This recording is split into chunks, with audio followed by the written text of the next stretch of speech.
shop. But think what you're trying to accomplish.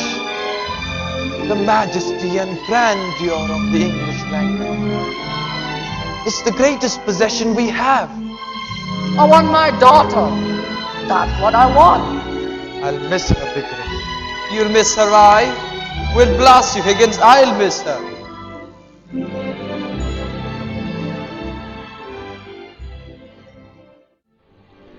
It is with much pleasure and after days of painstaking effort that St. Anthony's Higher Secondary School presents to you the musical My Fair Lady. But before we actually do so, we would like to acknowledge with humility that it is an adaptation from the cinematic version of My Fair Lady. It needs to be mentioned that our presentation is only an amateur but an attempt at perfection. A daunting task indeed, but infused with courage and a spirit of challenge that is connective to the theme of our school for the year 2008, Dare to be Different. The musical is based on George Bernard Shaw's play Pygmalion. The original story has it that once upon a time, the king of Cyprus made an ivory statue and loved it so much that Aphrodite transformed it by giving it life. But Shaw's Pygmalion does not conclude with a happily ever after syndrome. Here, Shaw transforms a young flogger, a commoner of Covent Garden, London, who has a garbled Cockney accent. She wishes to uplift her station in life by learning to speak the dialect of the English gentry and thereby realize her dreams. This young woman is our Miss Eliza Doolittle, an individualistic person with an indomitable spirit. So, she presents herself at 27A Wimpole Street, the residence of Professor Henry Higgins, an arrogant person indeed. He is a professional of international repute in phonetics. What follows you shall soon witness. As the curtains are raised, the limelight shines on center stage to behold fair Eliza.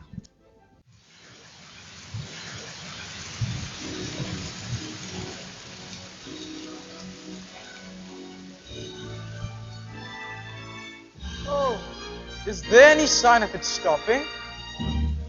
If it's worse, it's a sign it's nearly over. So cheer up, Captain, and boy a flare of a poor gal. I'm sorry, I haven't any change. God, oh, do boy a flare of me, Captain. I can change half a crown. I really haven't any change. Stop. Here's 3 halfpence, if that's any use to you. Thank you, sir. Hey, you be careful. Give him a flower for it. There's a block here. Behind, tying down every blessed word you are saying. I ain't done nothing wrong by speaking to the gentleman. I've a right to sell the flowers if I keep all the care. I'm a respectable girl, so help me. I never spoke to him except to ask him to point a flower at me. Don't start honoring. Who's hurting you? Nobody's gonna hurt you. Oh, sir, don't let him judge me. You don't know what it means to me. They take away my character and drive me on the streets for speaking to gentlemen. There. Who's hurting you, you silly girl? What do you take me for? I take my Bible out. I never said a word. Oh, shut up. Do I look like a policeman? Then what did you take down my words for? How do I know whether you took me down right? And you just show me what you're proud about me. Ew, what's that? That ain't proper writing. I can't read that. I can. So cheer up, Captain, and buy a flower of a poor girl. It's because I call him Captain. I meant no harm. Oh, sir, let enchant me against a word like that is... Charge? I make no charge. Really, sir, if you are a detective, you need not begin protecting me against molestation by young women until I ask you. Anybody could see that the girl meant no harm. He ain't the tech, he's a bloomin' busybody. That's what he is. I tell ya, look at his beauts. And how are all your people down at Chelsea? Who told you my people come from Chelsea? Never you mind, they did. You were born in Listen Grove. Oh! What damn is there in my loving Listen Grove? It wasn't fit for a pig to live in, and I had to buy 4 and 6 a week. Live where you like, but stop that noise. Come, come, he can't touch you. You have a right to live where you please. I'm a good girl, I am. Do you know where I come from? Hoxton. Well, Ustaradin, Prime, you know everything you do. Yes. Tell him where he comes from. If you want to go fortune telling.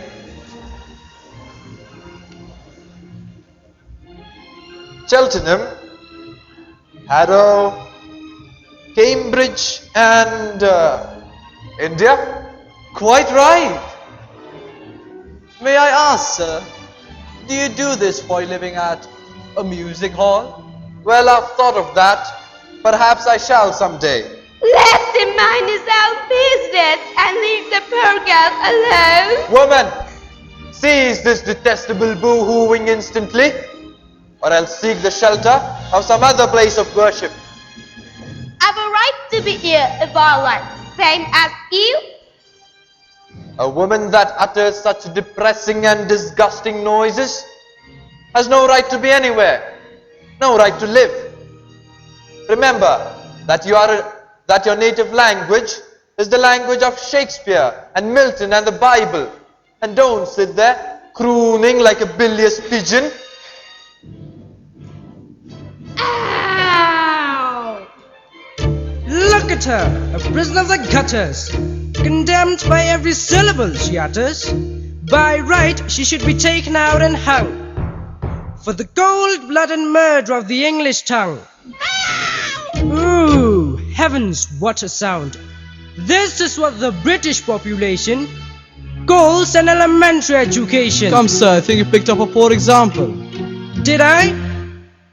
Hear them down in Soho Square, dropping H's everywhere, speaking English any way they like. Hey you sir, did you go to school? What do you take me for, a fool? But no one taught him take instead of tyke. Hear a Yorkshire man or worse, hear a Cornish man converse, I'd rather hear choirs singing flat. Chickens cackling in a barn, just like this one. Gone. Gone. I ask you, sir, what sort of word is that?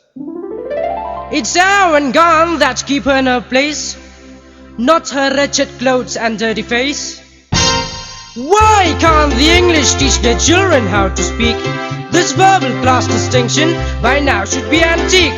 If you spoke as she does, sir, instead of the way you do, why you might be selling flowers too. I beg your pardon. An Englishman way of speaking absolutely classifies him. The moment he talks, he makes some other Englishman despise him.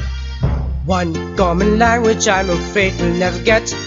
Oh, why can't the English learn to set a good example to people whose English is painful to your ears? The Scotch and the Irish leave you close to tears. There even are places where English completely disappears.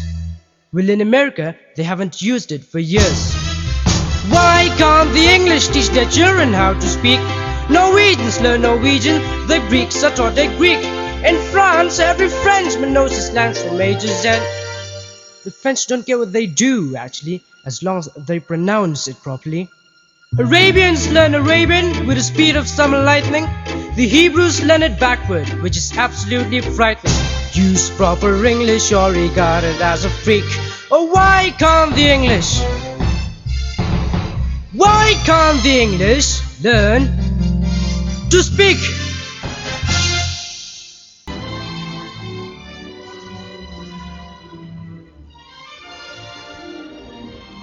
Thank you. You see this creature with the curbstone English? The English that will keep her in the gutter till the end of her days.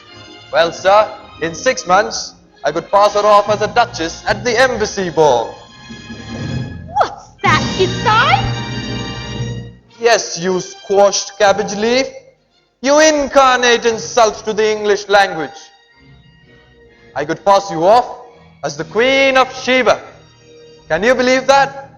Oh, you don't believe that, do you, girl? Of course I can. I am myself a student of Indian dialects. Are you? Do you know Colonel Pickering, author of spoken Sanskrit? I am Colonel Pickering. Who are you? I am Henry Higgins, author of Higgins' Universal Alphabet. I came from India to meet you. I was going to India to meet you. Higgins. Pickering. Where do you stay? I'm at Carlton. Oh, no, you're not. You're at 27A Wimpole Street. That's my home. Come and stay with me. For your floor, kind gentleman. I'm short for my lodging. Liar, you said you could change half a crown. You ought to be stuffed with nails, you ought. You take the whole blooming basket for 6 pence.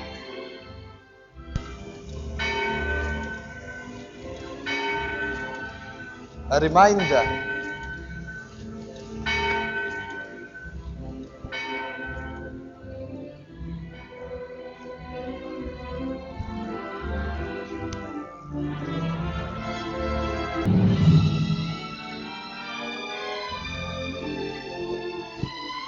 Wow. Wow. Wow.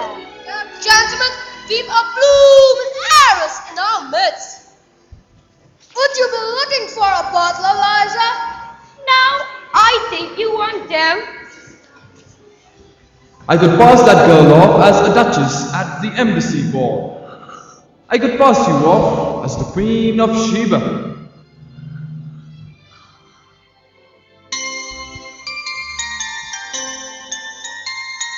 All I want is a room somewhere far away from the cold night air, with one enormous chair. Oh, wouldn't it be lovely?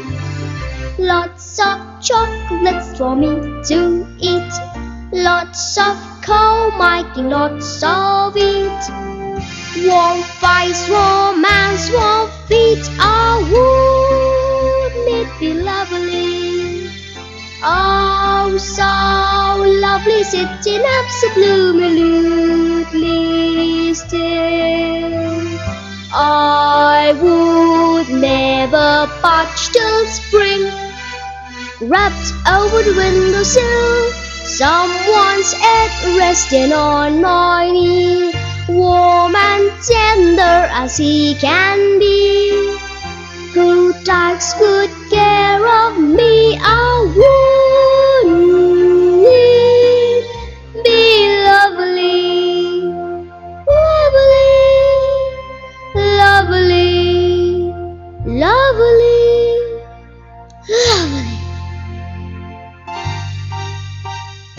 All I want is a room somewhere far away from the cold night air, with one enormous chair. Oh, wouldn't it be lovely?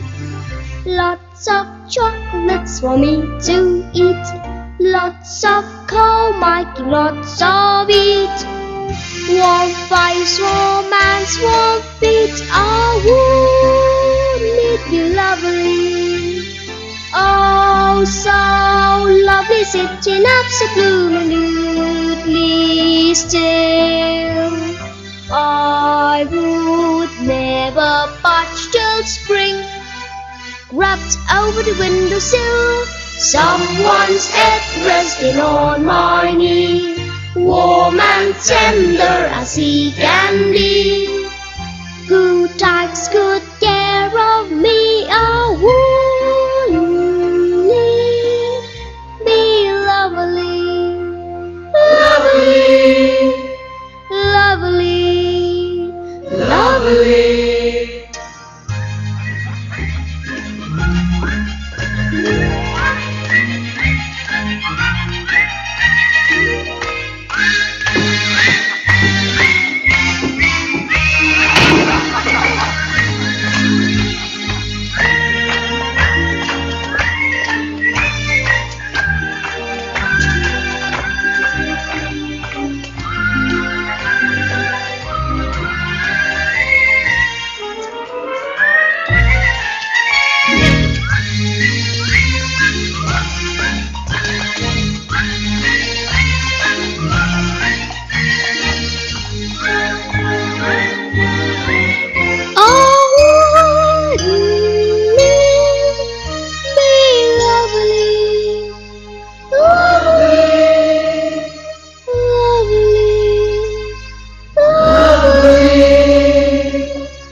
Doolittle, Eliza's father, is an elderly but vigorous dustman, free from fear and conscience, who gives vent to his feelings without reserve.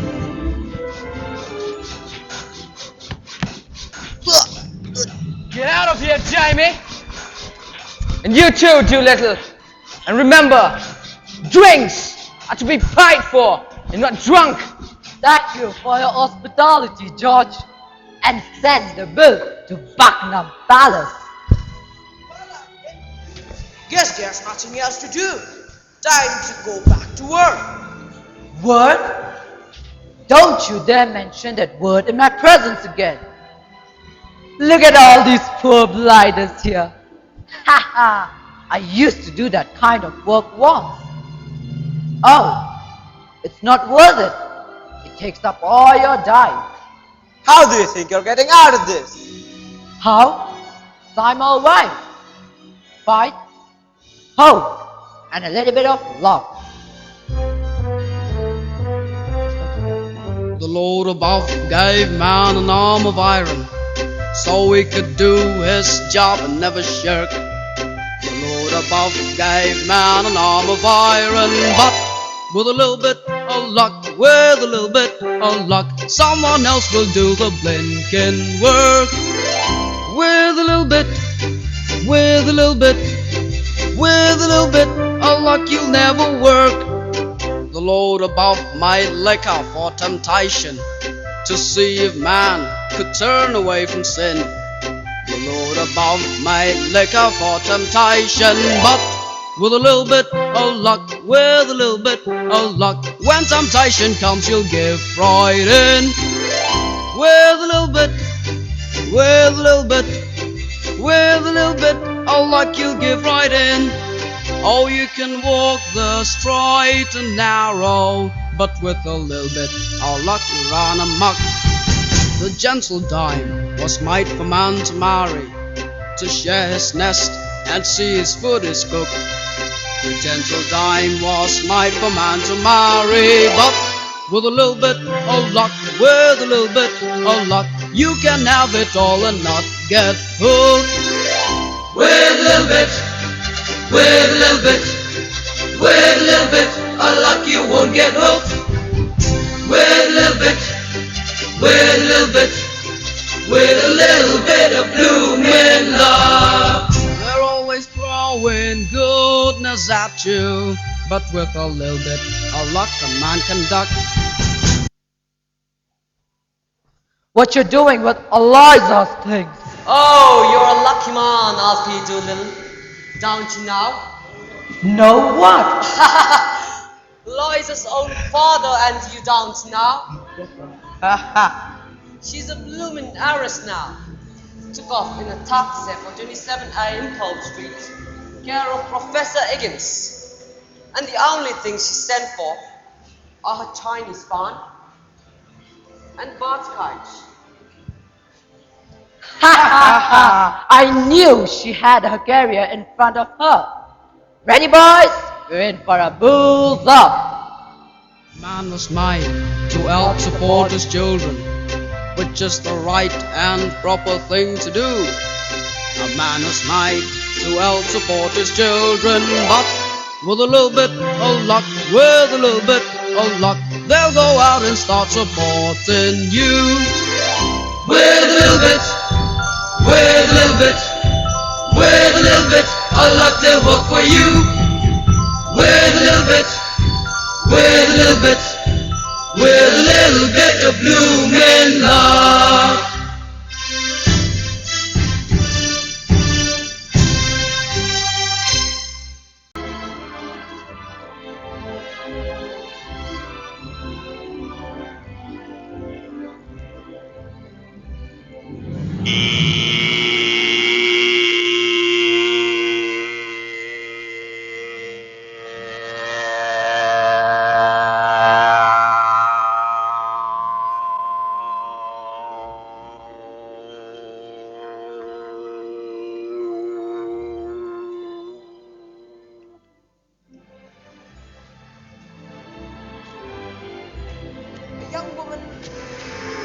young woman asked to see you, sir.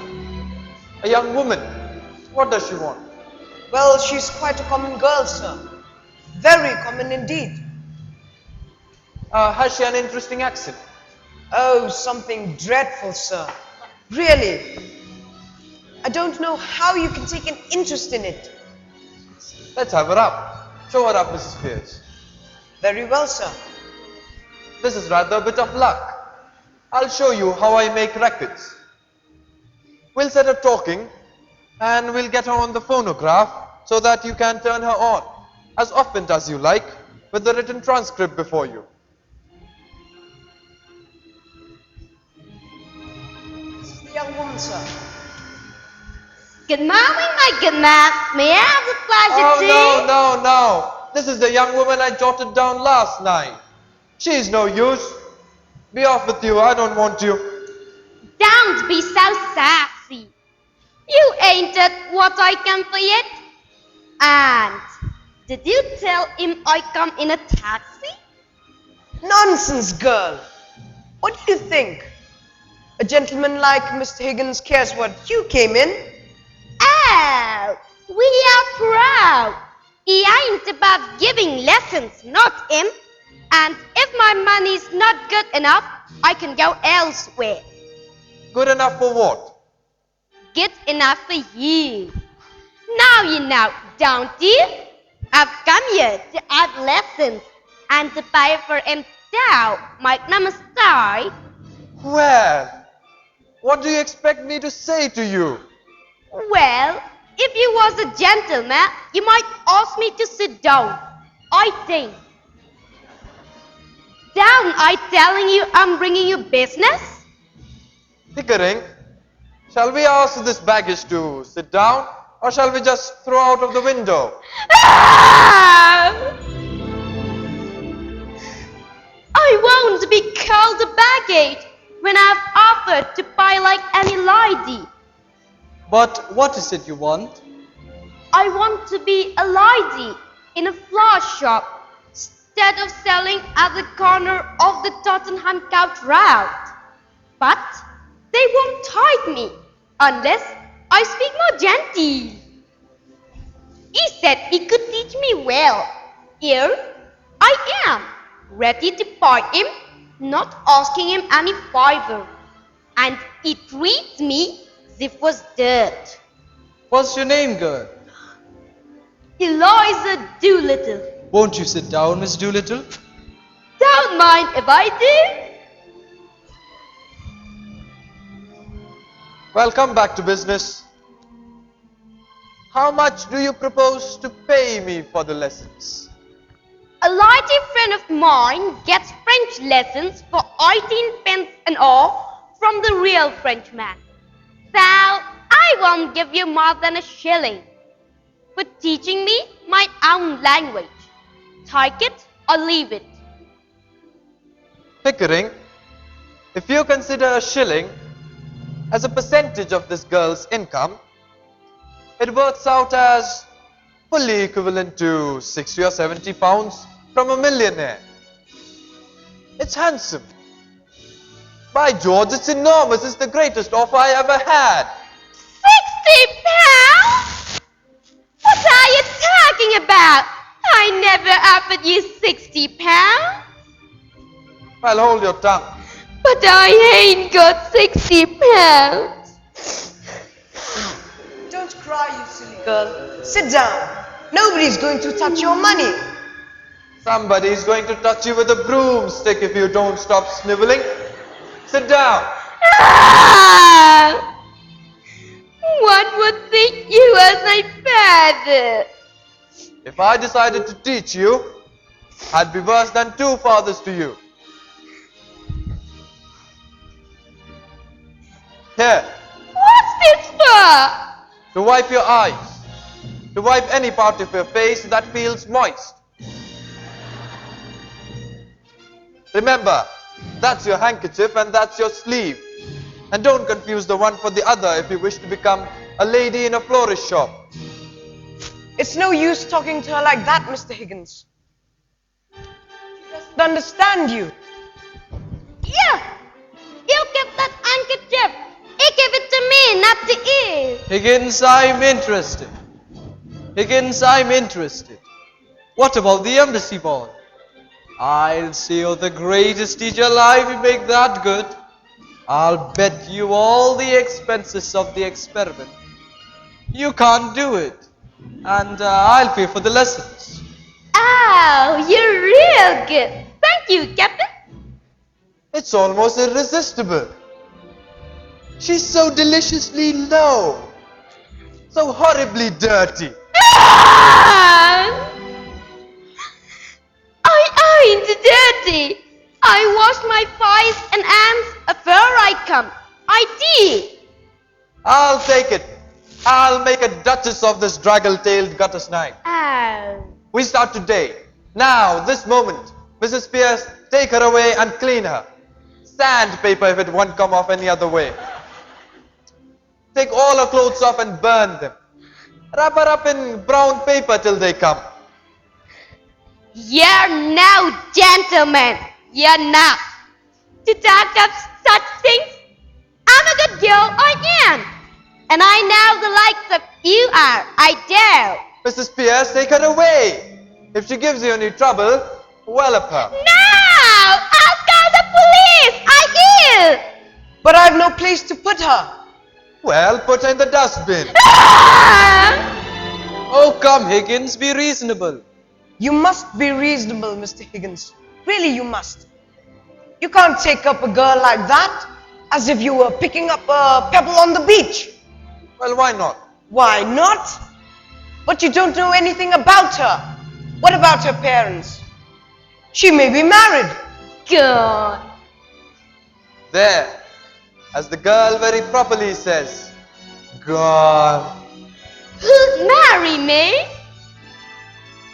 By George, Eliza, the streets will be strewn with the bodies of men, shooting themselves for your sake, before I've done with you.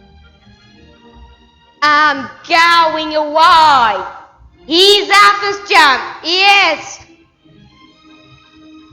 Will you please keep to the point, Mr. Higgins? I want to know on what terms is the girl to be here. Is she to have any wages? And what's to become of her when you finish your teachings? Well, what's to become of her if I leave her in the gutter? Answer me that, Mrs. Pierce. Well, that's her own business, not yours, Mr. Higgins. Well, after I've finished my teaching, we can throw her back into the gutter, and then it'll be her own business again. Oh, you've no feeling out in you. You don't care for nothing but yourself.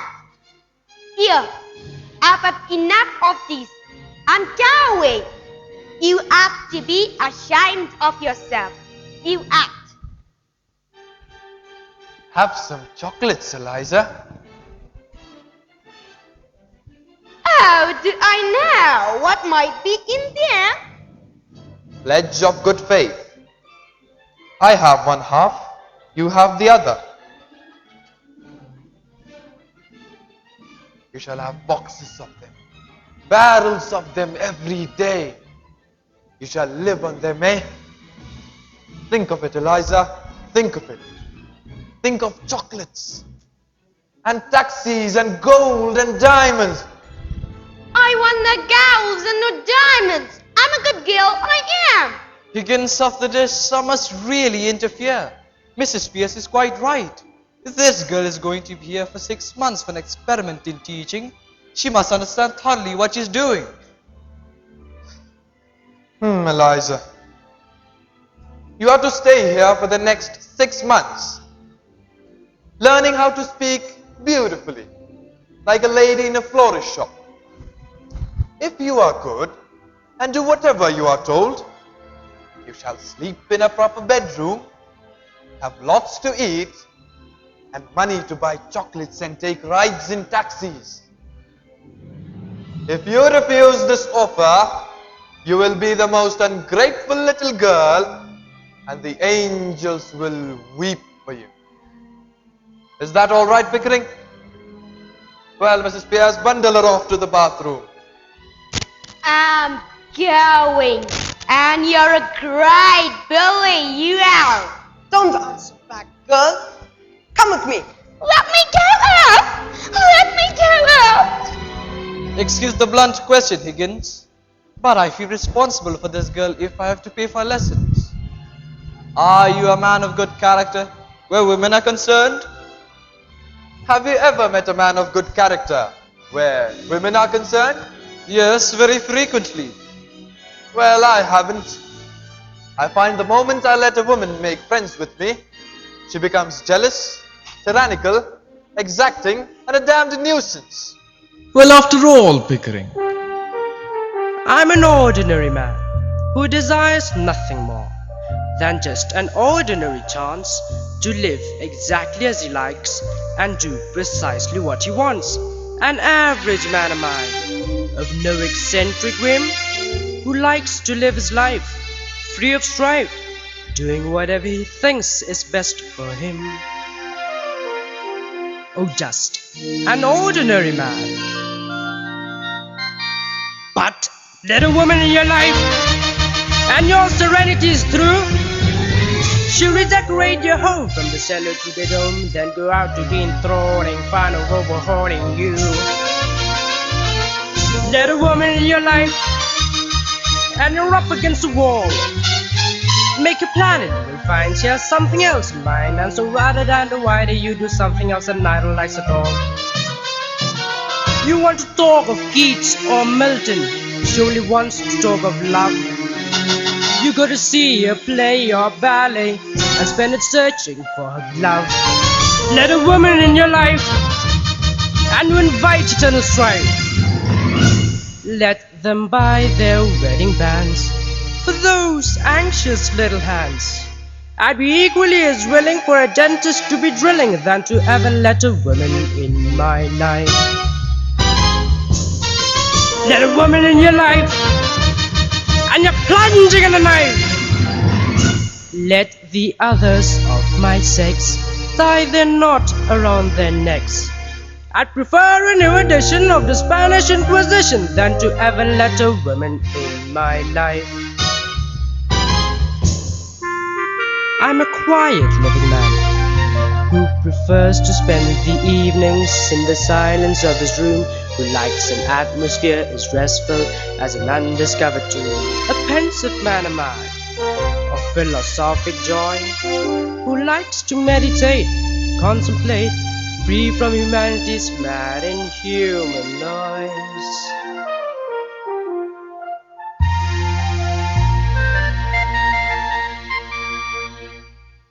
I shall never let a woman in my life.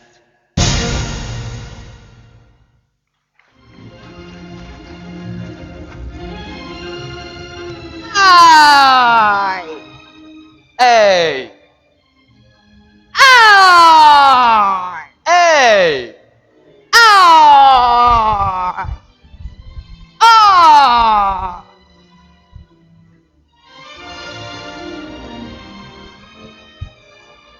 Sir? Mr. Higgins, sir, there's a dustman downstairs. Alfred Doolittle wants to see you, sir. He says you have his daughter here. Well, send the blackguard in. He may not be a blackguard, Higgins. Of course he's a blackguard, Pickering. I'm afraid we'll have some trouble with him. Oh, I think not. Any trouble to be had, he'll have it with me, not I with him.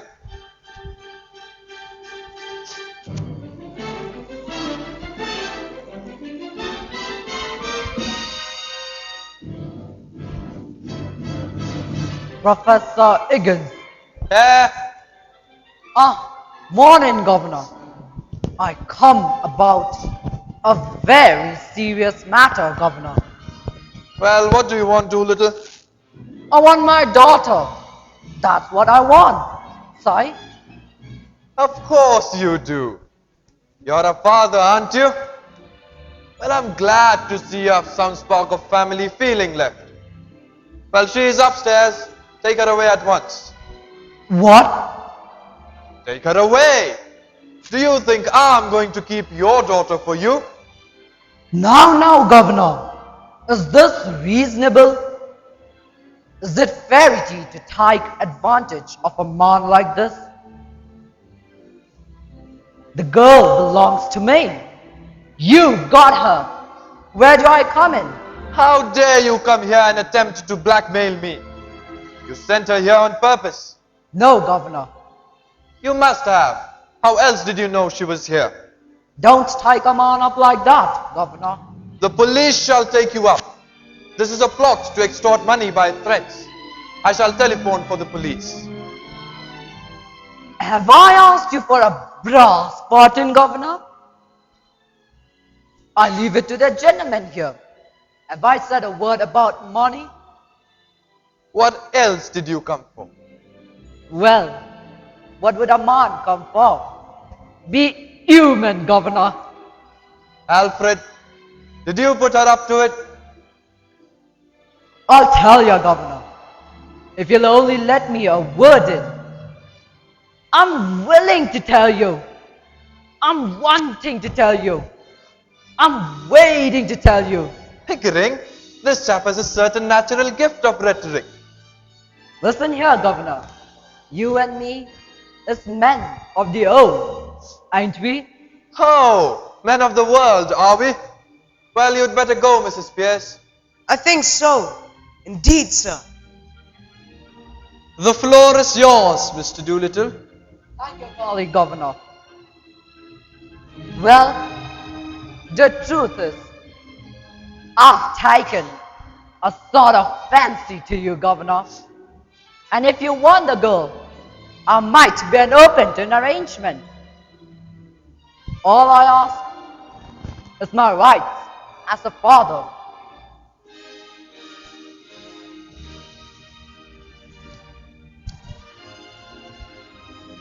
What am I ask you. I'm one of the most undeserving poor that's up against middle class morality all the time, Governor. Therefore, I don't need less than a deserving man. I need more. And oh, I drink a lot more. So what is middle class morality? Just an excuse for never giving me anything, Governor. Will you do a man out of the price of his own daughter what is fed and clothed by the sweat of his brow until she is grown big enough to be interesting to you two gentlemen? Is £5 unreasonable? Pickering, this is almost irresistible. Let's give him 10. No, Governor. £10 is a lot of money. It makes a man feel prudent like. And then, goodbye to happiness. You give me what I ask you, Governor. Not a penny less, and not a penny more. Why don't you marry that missus of yours? I rather draw the line in encouraging that sort of morality. Pickering, if we listen to this man another minute, we shall have no convictions left. £5, I think you said. Thank you, colleague, Governor. Are you sure you won't take 10? No, not now. Another time, Governor. Well, here you are. Thank you, colleague, Governor. Good morning. Pardon, miss. Gurung, don't you know your own daughter? Well, I never thought she'd clean up as good looking as that, Governor. She's a credit to me, ain't she? Well, see you, Eliza. What did he come for? Well, get back to your vowels. I, A, L, U. No! A, E, I, O, U. That's what I said. I, A, L, U. Say A. I, A. I. Eliza, if you don't learn your vowels by the end of the day, there shall be no sleep, no dinner, and no chocolates.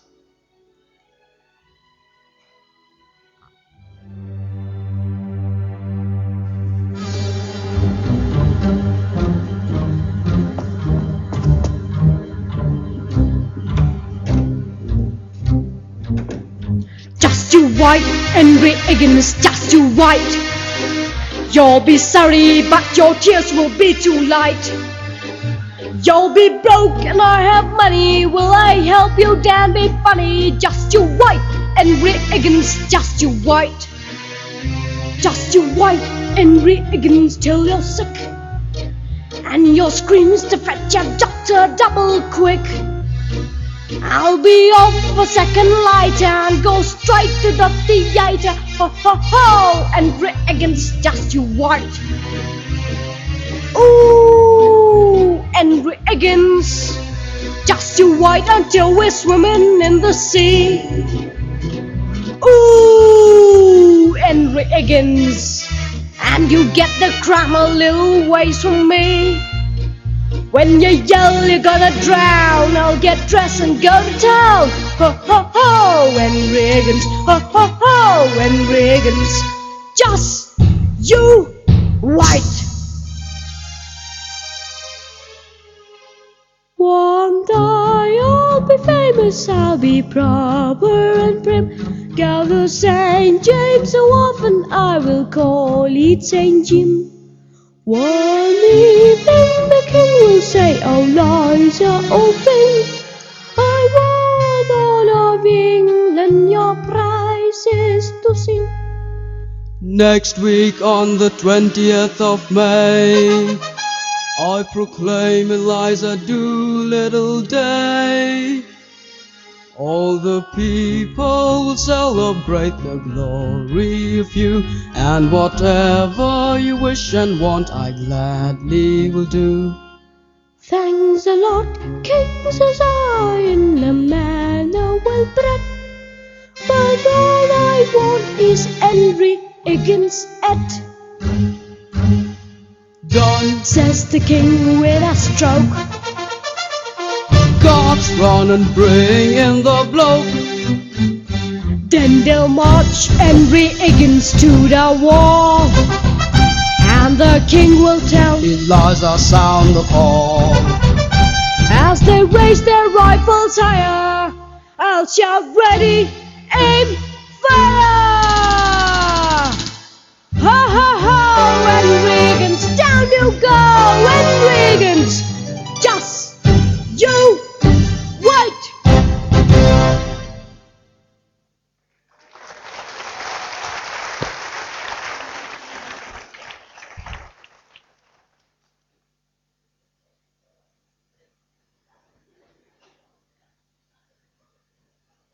Say A. I. A. I. I.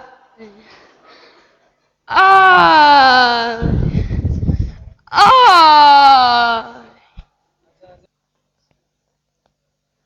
The Rhine in Spain stays mainly in the plain. The rain in Spain stays mainly in the plain. Didn't I say that? No, Eliza, you didn't say that. You didn't even say that. Now, every night when you get into bed, where you used to say your prayers, I want you to repeat, "The rain in Spain stays mainly in the plain," 50 times. You'll get much further with the Lord if you learn not to offend His ears. Now for your H's. Pickering, this is going to be ghastly. Control yourself, Higgins. Give the girl a chance. Of course. No one expects her to get it right the first time.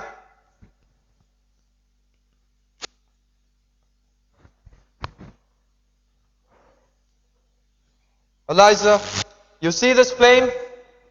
Every time you drop your H, the flame will remain stationary.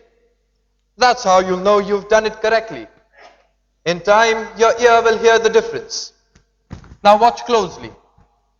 In Hertford, Hereford and Hampshire, hurricanes hardly ever happen. Now repeat after me. In Hertford, Hereford and Hampshire, hurricanes hardly ever happen. In Hertford, Hereford, and Hampshire, hurricanes hardly ever happen. No, no, no. Have you got no ear at all? Should I do it either? No, please, no. We must start from the very beginning. Now do this. Ha, ha, ha, ha. Ha, ha, ha, ha. Well, go on, go on. Does the same thing hold true in India, Pickering? Ha. The peculiar habit of not Ha. only dropping a letter, like the letter H, but Ha. using it where it shouldn't be, Ha. like hever instead of ever. I wonder why that's so. I must look it up. Ha. The girl Higgins. Well, go on, go on. Ha. To her dismay, Eliza finds herself confronted with a rigorous taskmaster.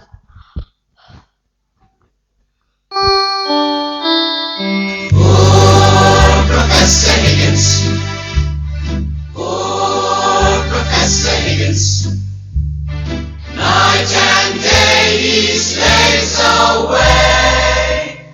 Oh, poor Professor Higgins. All day long on his feet, up and down until he's numb. Doesn't rest, doesn't eat, doesn't touch a crumb. Kind of you, kind of you. Now watch this, Eliza. How kind of you to let me come. How kind of you to let me come. No, kind of you. It's like cup of tea. Kind of you, cup of tea, kind of you. Say cup of tea. Cup of tea. No. It's awfully good cake. I wonder where Mrs. Pierce gets it. First rate. The strawberry tarts are delicious. So did you try the flying cake? Now try it again. Did you try the... Oh, Pickering. Now try it again, Eliza. A cup of tea. A cup of tea. Now, put your tongue forward until it squeezes against the top of your lower teeth. Now say cup. Cup. Now say off. Off. Now say cup, cup, cup, cup, off, off, off, off. Cup, cup, cup, cup, off, off, off, off. Cup, cup, cup, cup, off, off, off, off. Cup, cup, cup, cup, off, off, off, off. By Jove, that was a glorious tea, Higgins. Do finish the strawberry tarts. I couldn't eat another thing. No, thanks really, old chap. It's shame to waste it. Oh, it won't go to waste. I know someone who's immensely fond of strawberry tarts.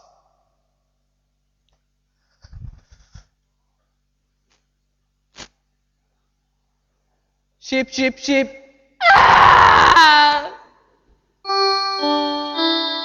Poor Professor Higgins.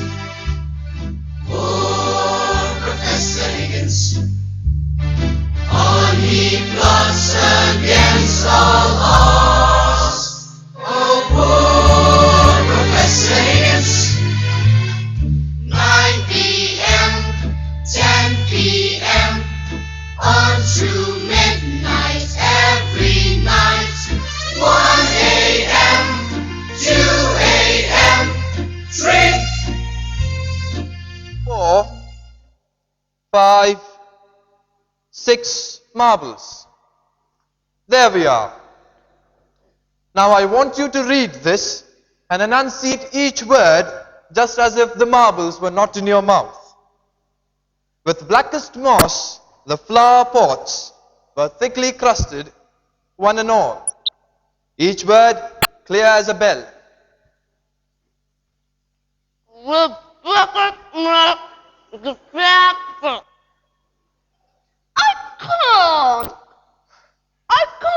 I say, Higgins, are those pebbles really necessary? If they were necessary for Demosthenes, They are necessary for Eliza Doolittle. Now go on, Eliza. Rebecca not the proper. Where are?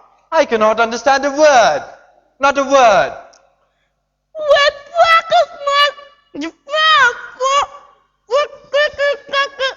I say, Higgins, perhaps the form's too difficult for the girl.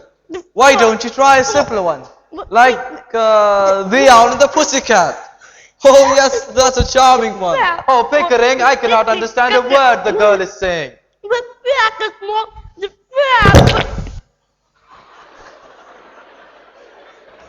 What's the matter with you? Why did you stop? I swallowed one. Oh, doesn't matter. I've got plenty more.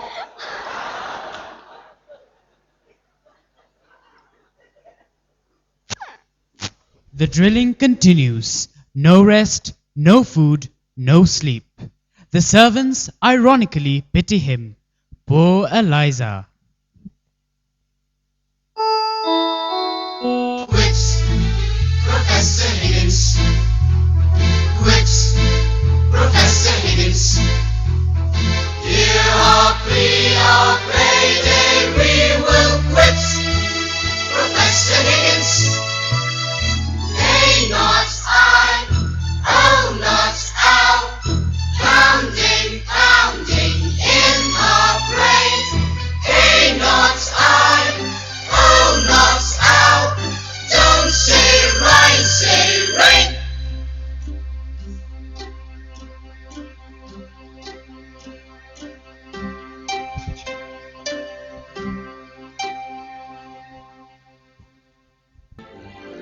The rain in Spain stays mainly in the plain. I can't. I'm so tired. Oh, for God's sake, Higgins, it must be 3 o'clock in the morning. Ah, do be reasonable. I am always reasonable. Eliza, if I can go on with a blistering headache, you can. Oh, I have an headache too. Here. Eliza, I know you're tired. I know your head aches.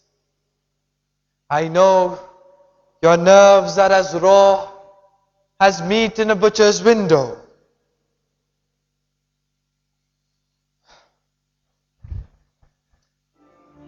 But think what you're trying to accomplish.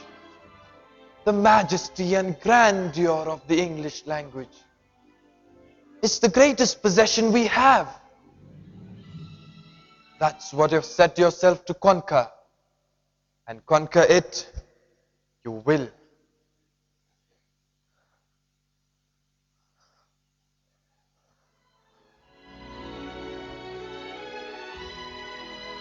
Now try it again.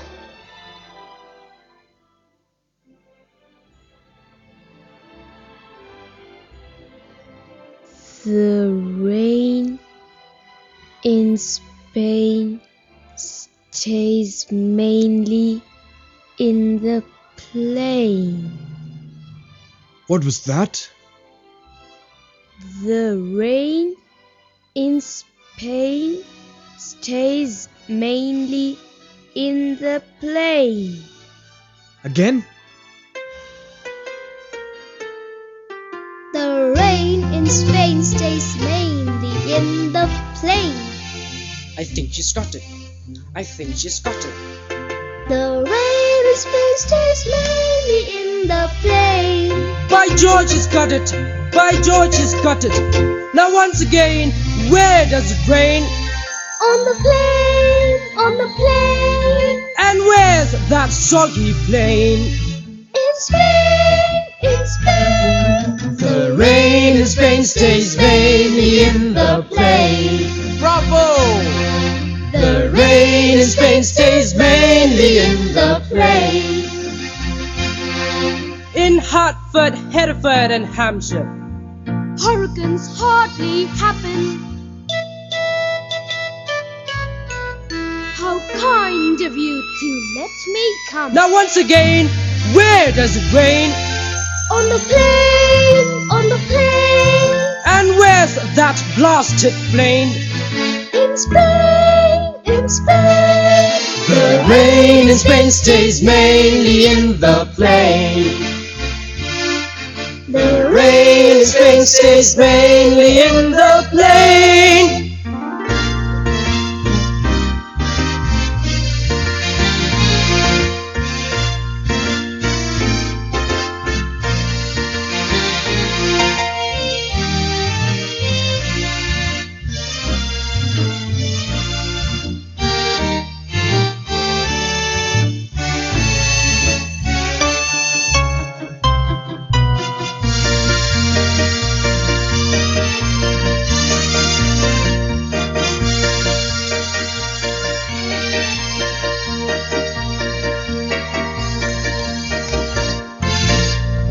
Hooray!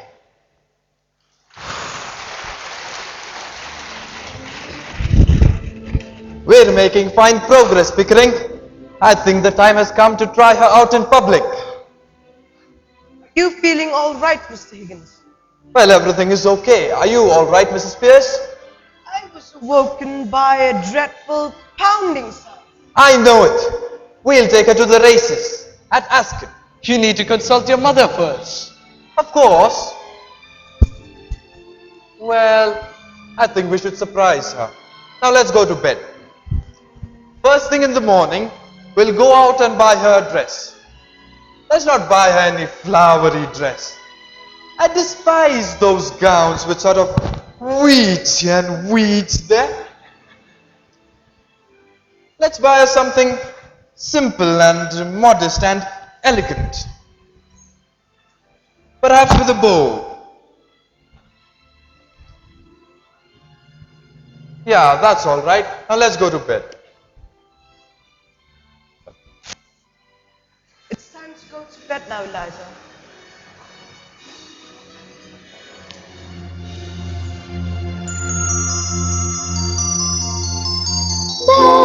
Bed, I couldn't go to bed. My head's too light to try to set it down.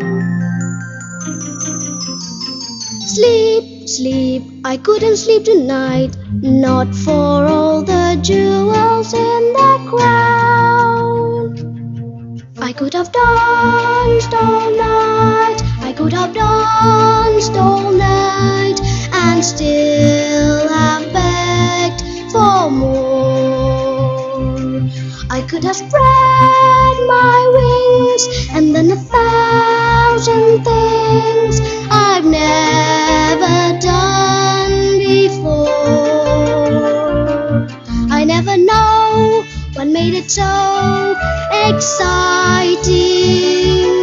Why all at once my heart took flight. I only know when he began to dance with me. I could have danced, danced, danced all night.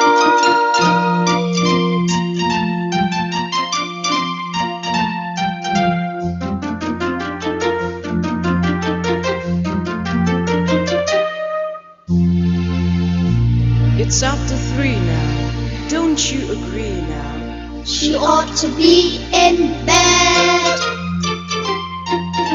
I could have danced all night. I could have danced all night and still have begged for more. I could have spread my wings and then 1,000 things I've never done before. I never know what made it so exciting. Why all at once my heart took flight. I only know when he began to dance with me. I could have danced, danced, danced all night. all been grand, dear, but now it's time to sleep.